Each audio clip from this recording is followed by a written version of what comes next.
Section 31, the most mysterious organization in Star Trek until they weren't, and we had an entire Section 31 fleet in Star Trek Discovery.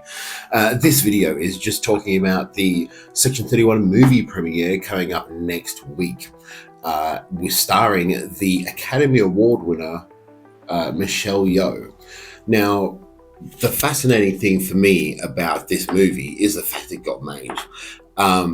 Because Michelle Yeoh, in the intervening years between when she left in Discovery season 4 and this, or was it season 3? Season 4. Intervening years between this movie and Discovery, she became an Academy Award winning actress. She's in high demand, but she's always had a strong passion for this project. Section 31 is that universe, but different. It's a wilder. It's like Mission Impossible meets Guardians of the Galaxy in space. Makes me excited because if Michelle Yeoh's involved and she's passionate about it, it means there's probably some good stuff going on.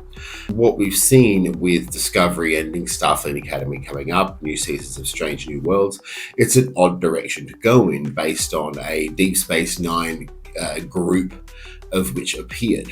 Now, the history of Section 31 has shifted.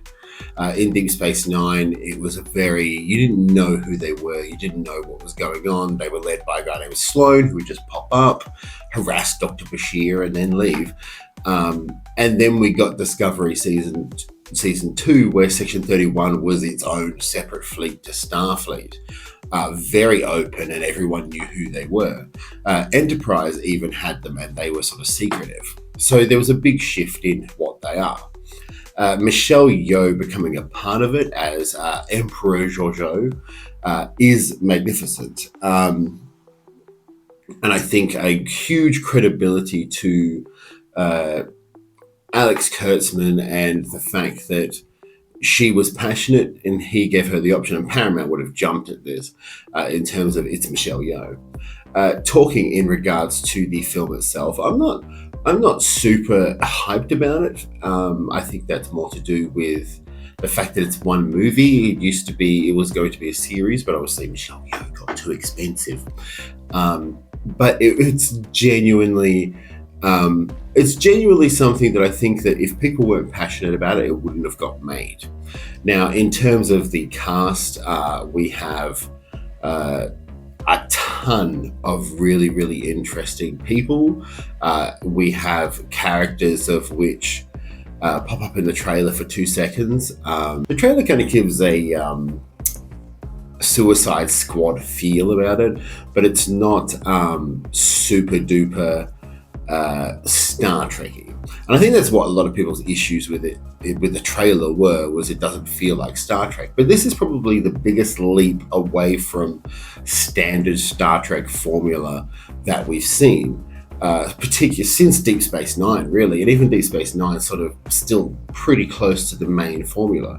This is taking us into an organization. It's giving us a group of non-Starfleet people, sort of. A galaxy sort of on the edge. I do have issues with Section 31 as an organization within the Star Trek universe, in that if you want to show a positive view of the future, a utopian view where we all get along, we all accept each other, and it's sort of eats away at the values when you have a secret organization that will do anything to maintain the Federation. And it's one of those things where I'm like, it kind of takes away from that utopian vision.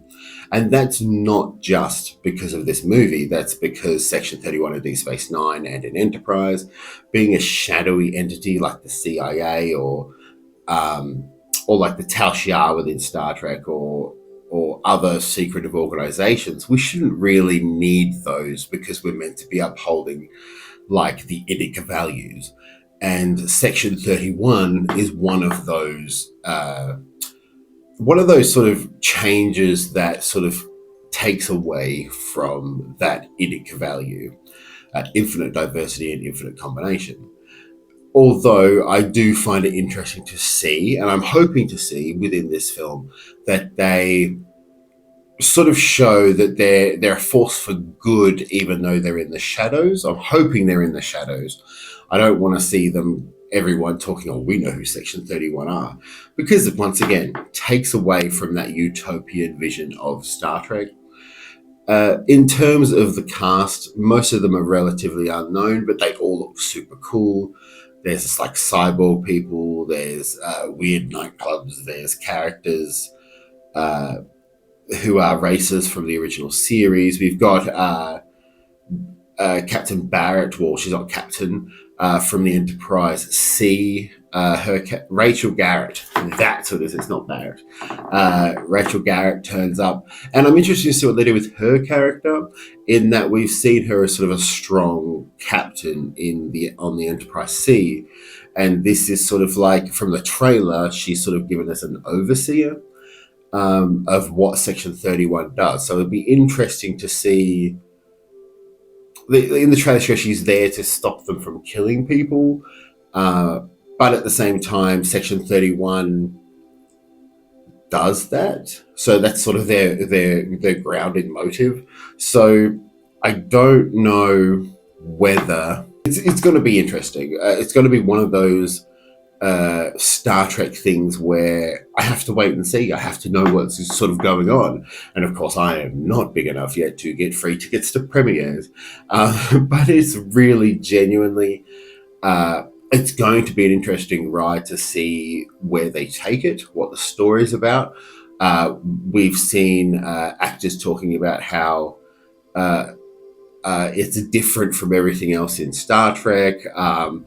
And we had one actor say he's worried about how fans will accept it, which I don't think is a negative thing. I think he's just saying fans are very picky, which they are, especially with these new Trek shows. All of the old fans get their knickers in a bunch up their bottom and just genuinely just like to complain about anything. And that's just sort of the way it is. It's an interesting sort of deal. What I think, and I don't know whether you think this, maybe say it in the comments, is that it's probably better. I always find it better in general with Star Trek not to go into it expecting the worst or the best. Just go into it and see what happens. I'd like to know what people's thoughts are on Section 31. Are you hyped about it? I'm not really hyped about it. I'm more I'm interested to see what they do with it, how they cope with such a dark organization within the universe. In terms of like when Sloane was on it, it was obviously very mysterious. No one really knew who they were.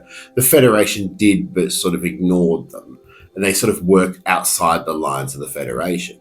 Whereas this shows very clearly the Federation know who they are, interact with them, but maybe they did in Deep Space Nine.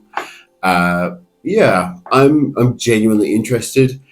Make sure to like, comment, and subscribe. I'm almost at 1,000 subscribers. I will be trying to do a special 1,000 subscriber episode. So please come back, and I will see you soon.